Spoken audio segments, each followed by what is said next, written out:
Ike ọgwụla gị ịchọ ọrụ maọbụ ihe ị ga-eme iji nyere ndụ aka. Ngwa mee ngwa soro riterere na ohere a nke ụlọ ọrụ gọọmenti etiti na-ahụ maka inye ọrụ ịkụziri ndị mmadụ aka ọrụ na azụmahịa na-achịkọba agba nke 3 ya. A ga-amalite idebanye aha n'ụbọchị Tọzdee abalị 23 ruo n'ụbọchị Wenezdee abalị 29 nke ọnwa Julaị n'afọ a. A ga-akụziri ndị mmadụ ihe gbasara ọrụ ugbo dị iche iche, azụmahịa dị iche iche nakwa etu esi etinye ọkụ na-eseghị na latrik.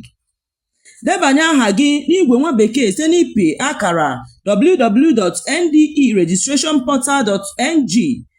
Maka ajụjụ gaa n'ụlọ ọrụ ndị National Directorate of Employment na Federal Secretariat nke dị n'akụkụ Lighthouse Awka. NDE maka inye ndị mmadụ ọrụ.